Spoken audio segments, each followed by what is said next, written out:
At 40, my husband Lucian died. He died in my arms. Before he breathed his last, he looked at my face, his eyes filled with the familiar disgust and relief. Yon Jixia, I finally don't have to look at that face of yours anymore. These were his last words to me. At that moment, I had just finished testing his medicine. My hands covered in blisters from the scalding heat, yet my heart ached more than those burns. We had been married for 20 years. I managed the household for him, served his parents dutifully, raised our children. I'd never wronged him in any way. Yet in those 20 years, he never once showed me a kind expression. The reason was nothing else. Only because of this face of mine. From my temple to my left cheek runs a hideous scar, left by a fire 20 years ago. In that blaze, while saving him, I was struck by a burning beam. My once peerless beauty was destroyed forever. The Liu family, out of gratitude and obligation, asked for my hand in marriage. Liu Xian, under pressure from his family, reluctantly accepted. On our wedding night, he lifted my veil. Seeing the scar on my face, a flash of horror crossed his eyes, quickly turning into thick, undisguised disgust. He sat motionless the entire night. At dawn, he said to me, "Yunjixia, I Liu Xian, will never touch you in this lifetime." He kept his word. For 20 years, we were husband and wife in name only. He stayed in the study, I in the main courtyard, treating each other with icy courtesy. I thought that if I was good enough, I could eventually warm his heart. But I was wrong. After Lucian was buried, the butler handed me a letter, his last will. On that paper was his all too familiar slender gold script, every word cutting like a knife. "Yun Jixia, marrying you was the greatest shame of my life. Back then, in that fire, if you hadn't meddled and burst through that door, I would have escaped with Liu Ying long ago. How could I have ended up owing you such an enormous debt, forced to marry a disfigured, ugly woman? For 20 years, every time I saw your face, I felt disgusted. Did you think I didn't know about all your tricks to please me? The meals you cooked, the clothes you sewed, the medicine you brewed, they all reeked of the rotting stench from that ugly face of yours, making me want to vomit. The only one I truly loved in this life was Liu Ying alone. I have left all my properties, lands, and vast fortune to her. Since you've held the title of Madame Liu for 20 years, you should be satisfied. This grand Liu manor, I'll leave it for you to grow old and consider it my final charity. Also, after my death, bury my ashes together with Liu Ying. Only by sharing a grave with her can I rest in peace." The letter slipped from my trembling hands. Liu Ying, his white moonlight, his cousin, and the woman he had shielded beneath him in that fire. I had always thought she had married far away long ago, no longer connected to us. Turns out, they had never stopped. A vast fortune given to his white moonlight, leaving me an empty mansion and a humiliating last will. What a Liu Xian, what a man of undying devotion. Me son Liu Wenbai and daughter Liu Wengshuan knelt before me, crying and pleading for their father. "Mother, father just made a momentary lapse in judgment. Mother, please don't blame father. He has been suffering inside."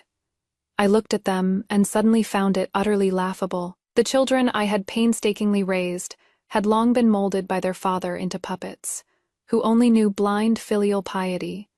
In their hearts, their father's suffering mattered far more than my 20 years of devotion.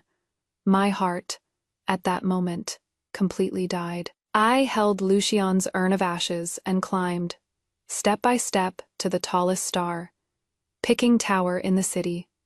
The bitter wind howled, making my sleeves flutter wildly, and dried my last tear. "Lucian, didn't you want to be buried together with Liu Ying?" I sneered at the urn in my arms. "I refuse to grant your wish." I raised my hand and scattered all his ashes into the sky. Just drift as a wandering ghost like this, never find peace for all eternity. Behind me came the terrified screams of my children. I didn't look back, leaped off, and plunged from the tall building. My body plummeted rapidly, the howling wind rushing past my ears. I thought I would be smashed to pieces, but unexpectedly, my vision was suddenly engulfed by a blaze of fire. The thick smoke choked me into violent coughing, the scorching air burning my skin. I suddenly opened my eyes and found myself in the middle of a sea of fire. The surroundings were familiar carved window lattices, a collapsed curio shelf. This was the Liu family's library, the fire from 20 years ago that changed my entire life. Not far away, a familiar figure was desperately shielding a delicate woman in his arms, his legs pinned under a broken beam, unable to move. It was the young Lu Xian and Liu Ying. Cough, cough. Who is out there? Someone come quickly. Help! Lu Xian's voice was full of panic. I recognized that door in my past life. I had rammed open this fire, warped door like a madwoman, allowing them to escape, while I was struck by another falling beam, disfiguring me and ruining my entire life. Liu Ying cried pitifully in his arms like a pear blossom bathed in rain. Cousin, are we going to die here? I am so scared. Don't be afraid, Yinger, I am here. Lu Xian comforted her softly, then shouted toward the door. Yun Jixia, is that you? I know you are out there. Break down the door. I am begging you. I stood in the middle of the fire, watching them coldly through the flickering flames. In my past life, I had loved Lu Xian to the point of madness. For him, I threw myself into danger without hesitation, willing to give my life. What I got in return was 20 years of cold treatment and humiliation before my death. Living a second life, why should I still save them? I slowly curved the corners of my lips, revealing a cold smile. You want me to save you, dream on. I turned around and ran without hesitation toward the safe exit in my memory. There was a small window there, narrow, but enough for me to squeeze through alone. Behind me, Lu Xian's shouts became increasingly shrill and desperate. Yun Jixia, you vicious woman, how dare you not save me? Yun Jixia, come back, as long as you save me. I'll marry you right away. Marry me. What a huge joke. I couldn't be bothered to listen to his wailing anymore. I nimbly climbed out the small window and breathed in the fresh air outside. Behind me, the fire grew fiercer and fiercer. With a loud boom, the roof of the library collapsed completely. The screams of Lu Xian and Liu Ying stopped abruptly. The world was finally quiet. I leaned against the wall, gasping for breath. My face was blackened by the thick smoke, but I knew this time it was unscathed. Soon, servants and guards rushed over with buckets, but it was too late. After the fire was put out, people dug out 2 charred corpses from the ruins. The Liu family was thrown into total chaos. My father, the current Grand Tutor Yun Qingyuan, rushed over with his men. Seeing that I was safe and sound, just a bit disheveled, he let out a long sigh of relief and pulled me into his arms. Shaxia, as long as you are okay, you scared Daddy to death. I buried my head in my father's warm embrace, and 20 years of grievances finally burst forth in tears. In my past life, for the sake of Lu Xian, I had a huge fight with my father who urged me to break off the engagement, breaking his heart completely. In this life, I would never be that foolish again. Dad, I am fine. The Liu family patriarch looked at the 2 charred corpses with a livid face, then looked at me and harshly interrogated. Yun Jixia, when the fire broke out, you were clearly near the library. Why didn't you help? You just watched Xian and Miss Liu burn to death. I raised my tear-filled eyes, my face full of innocence and fear. Uncle Liu, what are you saying? The fire was so huge, with thick smoke billowing everywhere. I am just a weak woman who can't even truss a chicken. How could I possibly rush in? I was so scared, my legs went weak. It was already lucky I could escape myself. How could I have cared about others? These words of mine were perfectly reasonable. No one could find any fault with them. A delicate young lady from a noble household scared out of her wits in front of a fire, only thinking of saving herself. What could be more normal? Were they going to demand that I rush in to save people like a man? The Liu family patriarch was left speechless by my retort, and could only glare at me with hatred. Me father let out a cold snort and shielded me behind him. Brother Liu, this was a natural disaster, beyond human control. That my daughter narrowly escaped with her life was already heaven's mercy. Instead of comforting her, you come here to interrogate her. What kind of reasoning is this? Patriarch Liu was at a loss for words. After all, Liu Xian and Liu Ying, an unmarried man and woman alone together in the library late at night, was already improper. Now that both had perished in the fire, if word got out, it would only tarnish the Liu family's reputation. They could only swallow their broken teeth with blood and hastily classify this matter as an accident. As for me, that Yun Jixia who stood by and watched them die. In everyone's eyes, I was merely a pitiful soul who had been scared out of her wits. Upon returning to the Grand Tutor's residence, the first thing I did was bathe and change my clothes, then carefully examine my face in the mirror. A smooth forehead, delicate eyebrows, a pair of bright and lively almond eyes, a pert nose, and sharply defined lips. How wonderful, it is still here. This face once hailed as the capital's foremost beauty. In this lifetime, I will make it radiate the most dazzling brilliance. Liu Xian's death stirred up quite a commotion in the capital, but soon it was replaced by new gossip. People simply assumed the Liu family's young master and his cousin had behaved improperly and received divine retribution. As for me, I began planning my reborn life. The first step was to shed the identity of Liu Xian's fiancé. In my previous life, I was imprisoned by this identity for half my life. In this life, I will never let it become my shackles again. I took the initiative to suggest to Father that I wanted to go to our family's villa in Jiangnan to recuperate for a while, under the pretense of being frightened by the fire and needing a change of scenery to calm my nerves. Father naturally agreed. Before leaving, I made a special trip to the Liu residence to pay respects to my be-widow husband.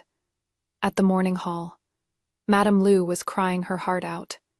When she saw me, it was like she had found a lifeline, and she grabbed my hand. Jixia, you are such a good child. Xian. He wasn't blessed with good fortune. Don't worry, your engagement with Xian still stands. After the mourning period, you'll marry into our family, and the Liu family will treat you well. I sneered coldly in my heart. Treat me well, by making me remain a living widow for Liu Xian my whole life, draining away my youth, and then squeezing out every last bit of my value. I withdrew my hand, gave a curtsy, my tone carrying just the right amount of grief and resolve. Auntie, please restrain your grief. It is just... Brother Xian is already gone, and Jixia, with my humble looks, dare not continue occupying the title of young madam of the Liu family. This marriage, let's just forget about it. How can that be? Madame Liu became anxious. The power of the Grand Tutor's residence was the high branch that the Liu family, a merchant household, desperately wanted to climb no matter what. Even with Liu Xian dead, they still wanted to tie me, the Grand Tutor's daughter, firmly to the Liu family's ship. Jixia, I know you are hurting inside, but you and Xian have had a bond since childhood. You can't, Auntie, I interrupted her, my voice soft, yet every word clear. No matter how deep the bond, it can't overcome the separation between life and death. Brother Xian and I were fated to meet, but not to be together. Some things can't be forced. With that said, I ignored her attempts to make me stay and turned to leave. News of the broken engagement quickly spread throughout the capital. Some said I was heartless, rushing to cut ties before my fiancé's body was even cold.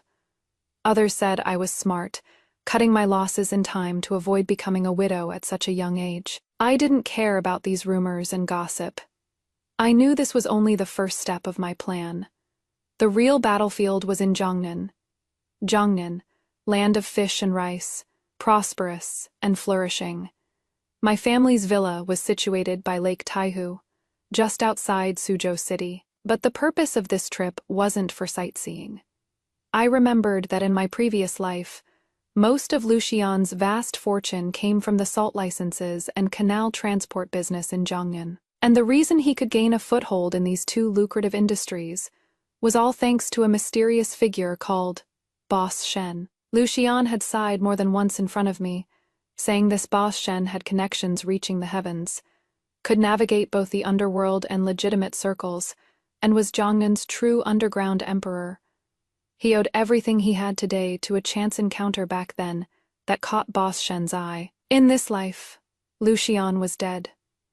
This Boss Shen naturally became someone without a partner. What I needed to do was intercept Lucian's opportunity and become Boss Shen's new partner. It is difficult, nearly impossible. As a sheltered lady of a noble house, how could I possibly get in touch with someone like that? But I have memories from my past life. I remember, Lucian once said that his first meeting with Boss Shen was at Suzhou's biggest money pit, Xiaohunlu. At that time, Lucian was hosting a wealthy merchant at Xiaohunlu to discuss a silk deal. During the banquet, the merchant let his tongue slip after drinking and offended an unremarkable man at the neighboring table.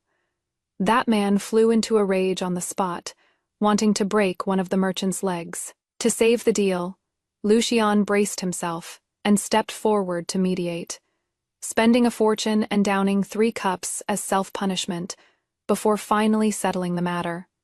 Only later did he learn that the unremarkable man was Boss Shen. Boss Shen admired his guts and sincerity, so he gave him a chance and let him into the salt trading game. Xiaohunlu, a place where all sorts mingle together, is not somewhere a proper lady like me should go. But I must go. I changed into a set of sharp men's clothing, tied up my long hair, applied a special solution to turn my skin sallow, and drew 2 thick eyebrows between my brows, making me look just like a handsome young lad. Late at night, I stepped into Xiaohunlu with 2 guards disguised as servant boys. Inside, it was a scene of drunken extravagance, with sensual music constantly filling my ears. Suppressing my discomfort, I followed the directions Lucian had described in my past life and found that private room by the window. Inside the private room, sure enough, sat a man. He wore coarse hemp clothes, had an unremarkable appearance, and blended into the crowd without standing out. But he occupied the best seat all by himself, with only a pot of plain tea before him, calmly watching the singing and dancing downstairs, exuding an aura that was completely out of place with the surroundings. I was certain he was Boss Shen. I didn't wait for a hero saves the beauty opportunity like Lucian did, because I knew such opportunities were full of uncertainty. I walked straight over and sat down across from him. Boss Shen raised his eyelids and gave me an indifferent glance, his eyes showing not a ripple of emotion. "Young master, something you need?" I poured myself a cup of tea and got straight to the point. "Boss Shen, I want to do a deal with you." A hint of surprise flashed in his eyes, but he quickly regained his composure. "Oh, you know who I am. In all of Jiangnan at this hour, in this spot, drinking tea so calm and composed. Besides the legendary Boss Shen, I can't think of a second person." I looked him straight in the eyes, neither humble nor arrogant. He smiled, an extremely faint smile tinged with scrutiny. "Interesting. But, young friend, I never discuss business with strangers." "Aren't we acquainted now?" I said. "My name is Yunsha from the capital." "From the capital." He rubbed his teacup. "A young master from the capital, coming all the way to my little place here. What kind of business do you want to do?" "Salt permits." I softly uttered the 2 words. His hand holding the tea paused slightly, and his gaze instantly turned sharp, like an unsheathed blade. "Young man, you can eat whatever you want, but you can't just say whatever you want. Salt permits are a government monopoly. Private trading is punishable by beheading. Boss Shen is too modest. I smiled faintly. Everyone knows that half of Jiangnan's salt permits are in your hands. I am not here to trade salt permits. I want to partner with you and grow this business together. Grow it? He sounded like he'd just heard a joke. My business is already big enough. Why would I partner with a greenhorn like you? Because I can bring you what you need most.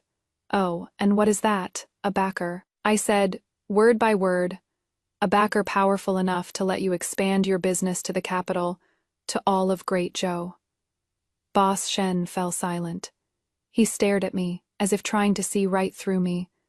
I met his gaze calmly. I knew my words had struck his weak spot. No matter how wealthy salt merchants were, they were still merchants. In a society with the rigid hierarchy of scholars, farmers, artisans, merchants, they held a lowly status and could be slaughtered like fat sheep by officials at any time. For Boss Shen to have reached his current position, he surely understood the stakes. He needed a powerful political backer to protect his wealth and further expand his commercial empire. And I, the Grand Tutor's daughter, the future empress, was his best choice.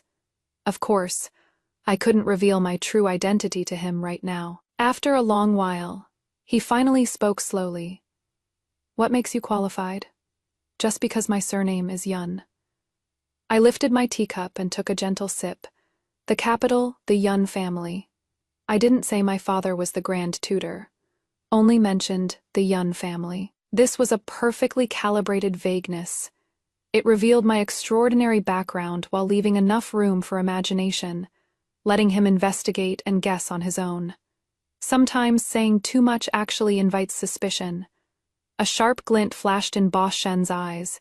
He obviously knew what the Yun family of the capital meant. All right. He finally nodded. We can discuss business, but I need to see your sincerity.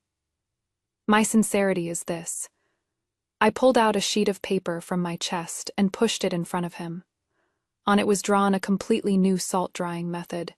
It was the beach evaporation method I had improved based on memories from the future. Compared to the current time, consuming and labor, intensive boiling method, this new approach could greatly increase salt production efficiency and reduce costs. This was the first bargaining chip I threw out, and also the key to my confidence in winning him over. Boss Shen picked up the diagram, and after just one glance, his expression changed. He was an expert in this field and naturally understood the value of this diagram. He suddenly looked up, his eyes filled with shock and disbelief. This, you drew this? Indeed. I nodded calmly. This is just a greeting gift for Boss Shen. If we cooperate, I can provide more things like this.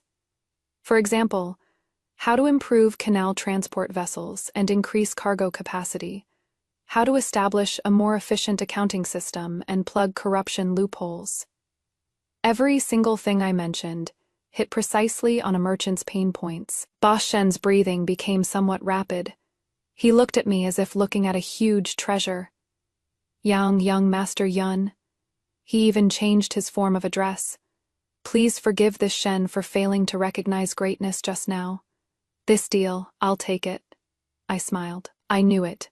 I had succeeded. Intercepting Lu Xian's opportunity was only the first step.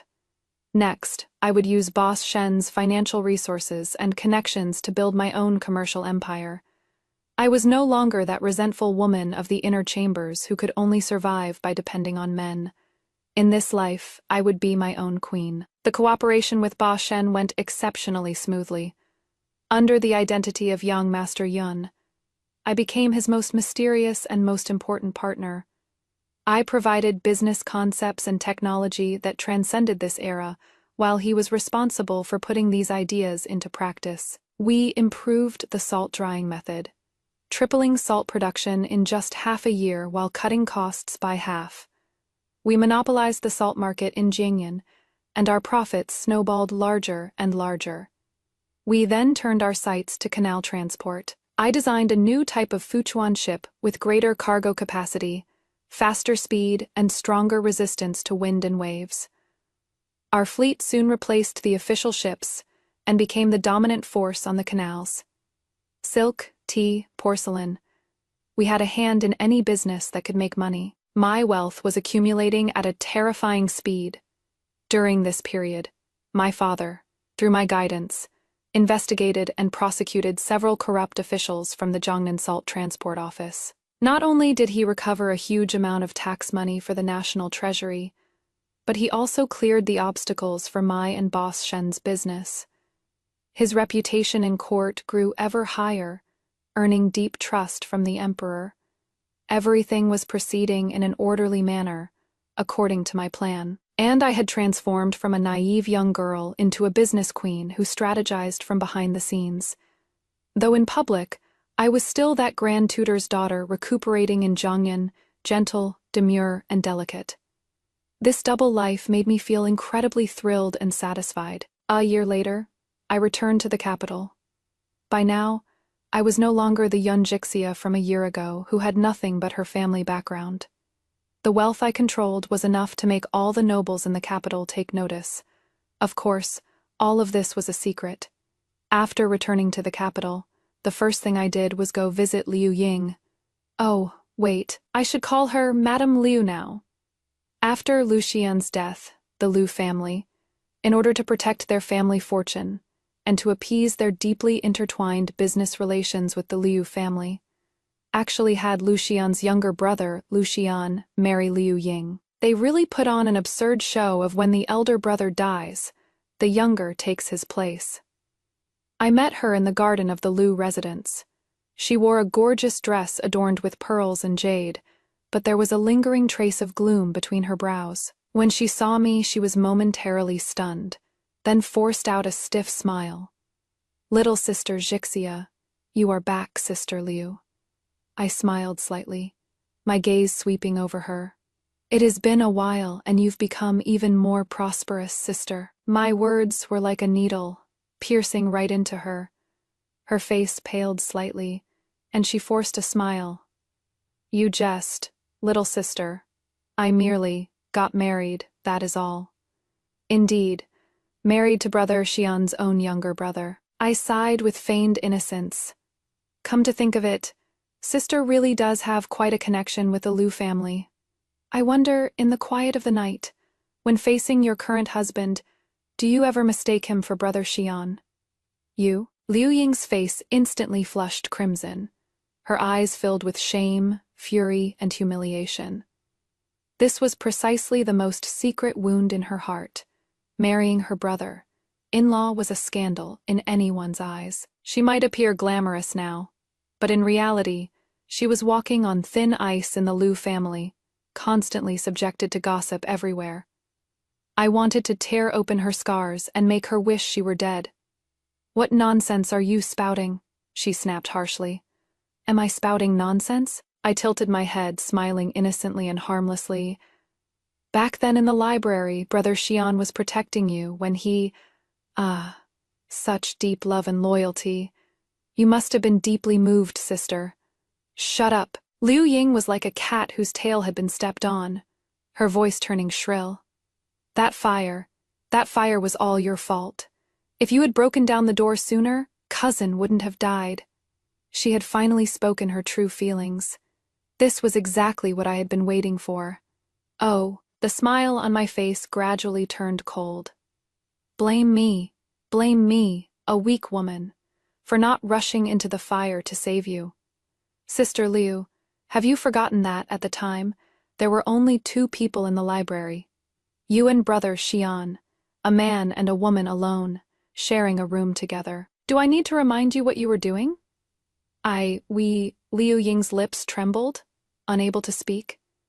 "If you don't want others to know, don't do it yourself." I pressed on step by step, my voice as cold as ice. "You too did something shameful, knocked over the candles, and caused the disaster.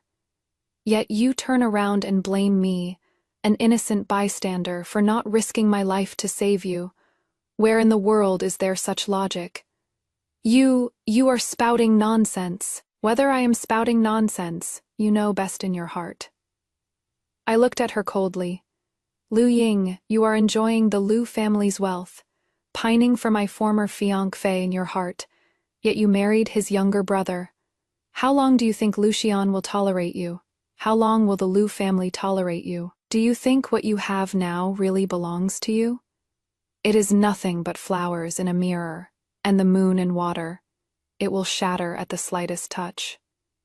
Every word of mine was like a sharp sword piercing precisely into her heart. Liu Ying's face turned from red to white, from white to pale, and finally, she trembled all over, unable to stand steady, and collapsed onto the ground. I looked down at her from above, without a trace of sympathy in my eyes. In my past life, it was this woman who enjoyed my husband's love and wealth, shamelessly being his mistress for 20 years. In this life, I will make her taste what it feels like to fall from the clouds into the mud. Having crushed Liu Ying's psychological defenses, next up was the Liu family, the vast fortune Liu Xian left to Liu Ying in my past life. In this life, because of his early death, most of it was still in the Liu family's hands. What I needed to do was pull the rug out from under them and make the Liu family go completely bankrupt. This wasn't difficult for me, because I had Boss Shen as my trump card. The Liu family's main business was silk and tea, and Boss Shen and I had already quietly taken over most of the Jiangnan market through better quality goods and lower prices. My return to the capital was to complete the final encirclement. I had Boss Shen dump large quantities of silk and tea into the capital at extremely low prices. In no time, market prices were driven down drastically by us. The Liu family's shops were deserted, goods piled up like mountains in their warehouses, completely unsellable. The Liu family patriarch, my so-called Uncle Liu, was anxious like an ant on a hot pan. He ran around everywhere, trying to stabilize prices, only to find it was completely futile. An invisible hand was manipulating the entire market. The capital chain broke very quickly. To keep the family running, the Liu family had no choice but to start selling off their farmland and shops. As for me, I had Boss Shen's men use different identities to acquire these farmland and shops at the lowest prices.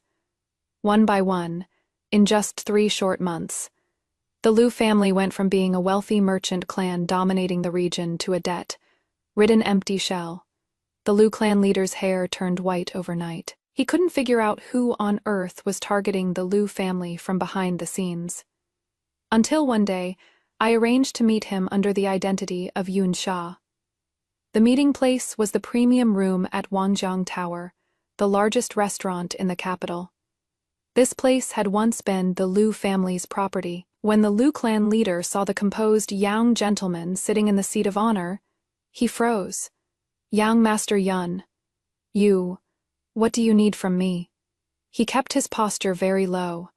The current Yang Master Yun was a mysterious big shot that everyone in the capital's business circles knew about. I didn't answer him, but leisurely took a sip of tea, then raised my eyes and said to the maidservant beside me, "Take off the veil." The maidservant, who had been standing quietly behind me, slowly removed the veiled hat from her face. What was revealed was my devastatingly beautiful face. The Liu clan leader was struck as if by lightning, his whole body frozen in place. He stared wide-eyed, pointing at me, then at that young Master Yun, his lips trembling, unable to utter a single word. "Uncle Liu, hope you've been well." I spoke with a smile, my voice crisp and pleasant. "Yun Jixia?" He finally squeezed out a few words, his voice filled with disbelieving horror. "Young Master Yun, is it you?" "That is right." I nodded, my smile growing even more radiant. "Quite a surprise, isn't it?" "Why?" He slumped into his chair, utterly distraught, muttering to himself. "Our Liu family? Where exactly did we offend you, that you'd strike so ruthlessly?" "Offend me?" I acted as if I'd heard the biggest joke in the world. "Uncle Liu, you truly are a noble who forgets too much." I stood up, walked over to him, and looked down at him. "A year ago, your son Liu Xian and his dear cousin Liu Ying were having a secret rendezvous in the library pavilion when they perished in the fire. Your Liu family didn't pursue their scandalous affair that disgraced your family name, but instead questioned why I didn't sacrifice my life to save them. Does that count as an offense? Your son's body was barely cold when Madame Liu wanted me to marry in as a living widow, to work like a slave for your Liu family, draining every bit of my Yun family's value. Does that count as an offense? In my past life? Oh no. I mean, if I had really married over, how you would have treated me, you and I both know perfectly well. What you valued was never me, Yun Jixia, as a person, but my father's position as Grand Tutor, my Yun family's power. Your Liu family, from top to bottom, is rotten to the core, selfish, greedy, utterly shameless. What makes you think you can scheme against me, humiliate me, without paying any price? My voice grew colder and colder, each word like an ice pick, stabbing viciously into Patriarch Liu's heart. His face was ashen, cold sweat streaming down. Now I am taking away the wealth you cherish most bit by bit.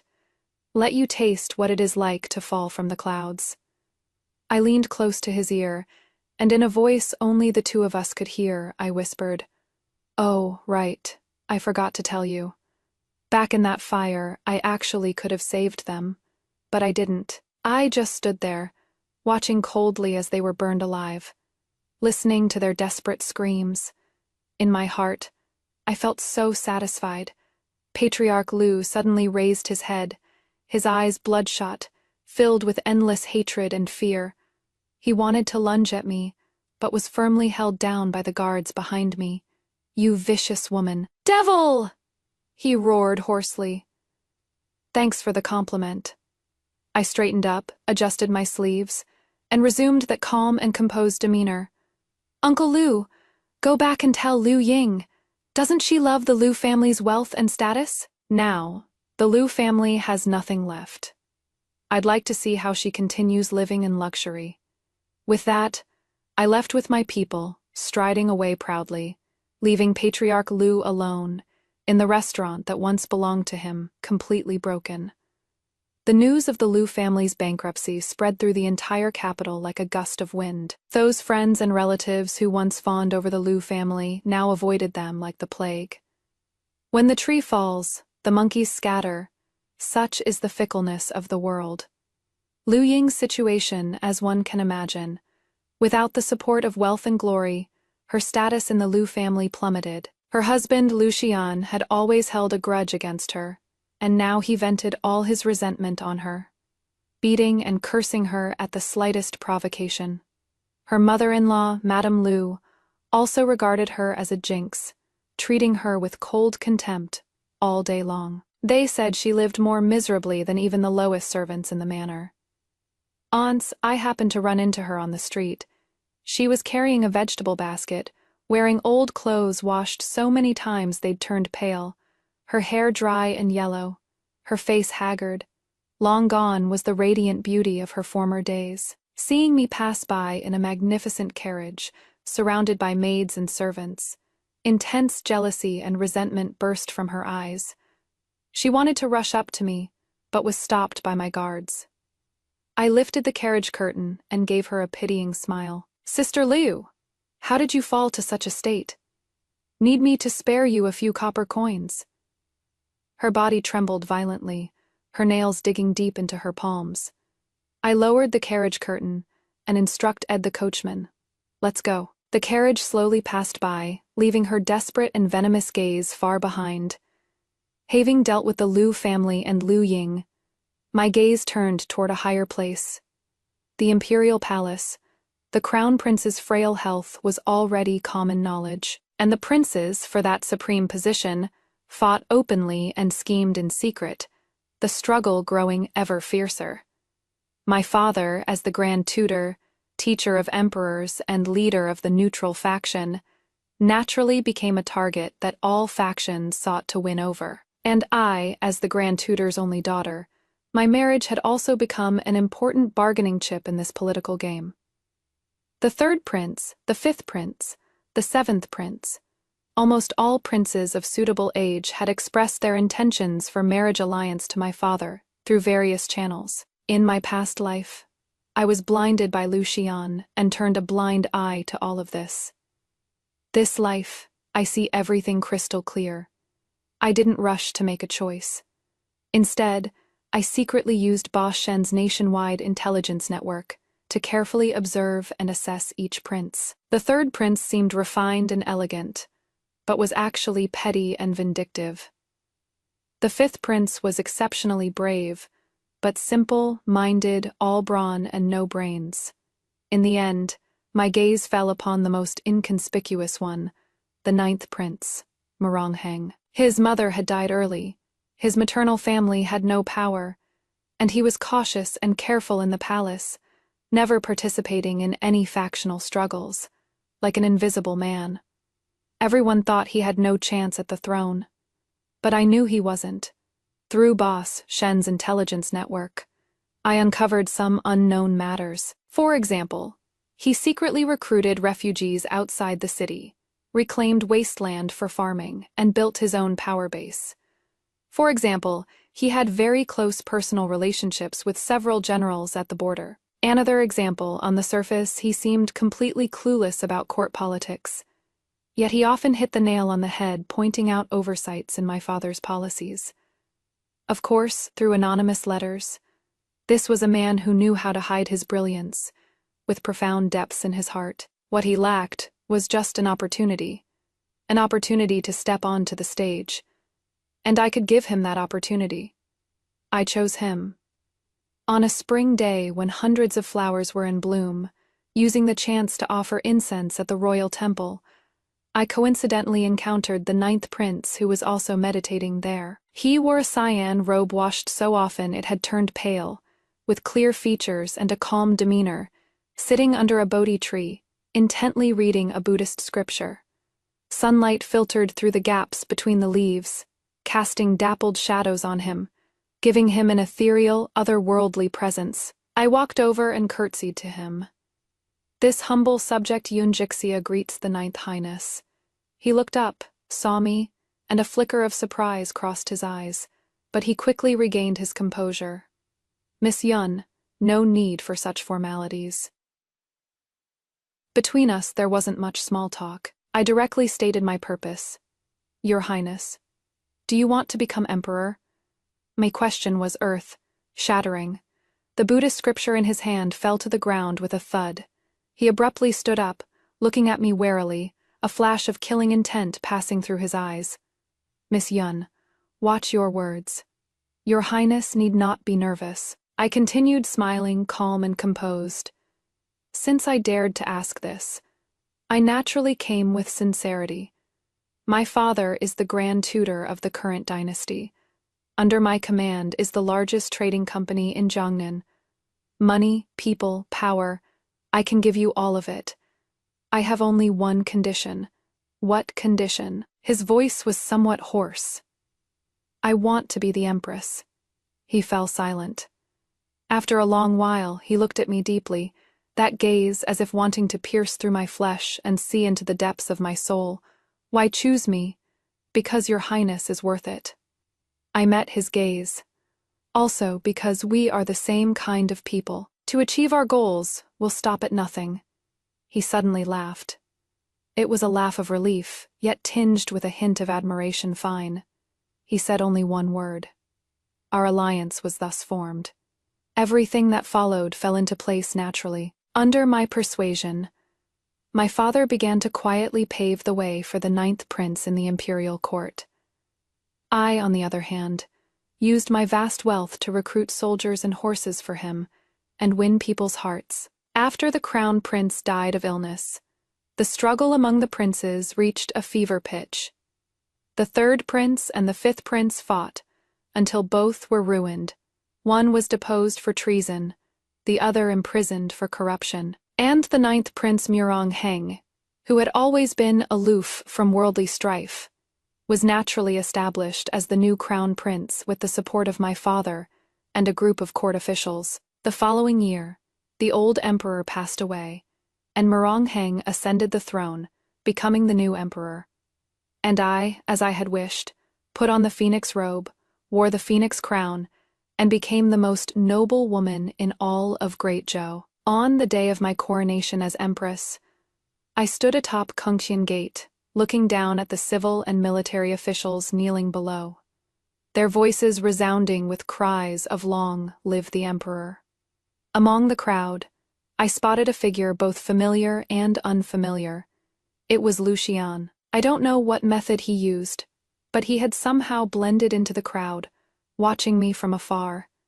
His face was a tangled mix of regret, jealousy, unwillingness, and fear, his expression complicated to the extreme. And behind him, I seemed to see Yunjixia from my past life, humble and weak, having wasted her entire life on a hopeless love. Slowly, I curved the corners of my lips. Lu Xian, Liu Ying, the Lu family. Everyone who had ever hurt me had received the retribution they deserved, and I had finally broken free from the shackles of my past life, standing at the very pinnacle of power. The new emperor Morongheng walked to my side and took my hand. His palm was warm and strong. "What are you looking at?" he asked. "Looking at someone from the past," I said softly. He followed my gaze and immediately understood something. He didn't ask more questions, just held my hand a little tighter. "Jixia," he looked into my eyes and said earnestly, "This world, I share it with you." I smiled. "Yes, this world. It is ours to share."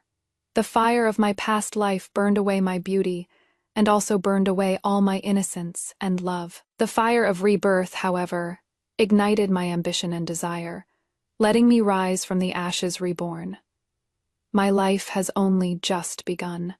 This magnificent vast land will be my most splendid stage.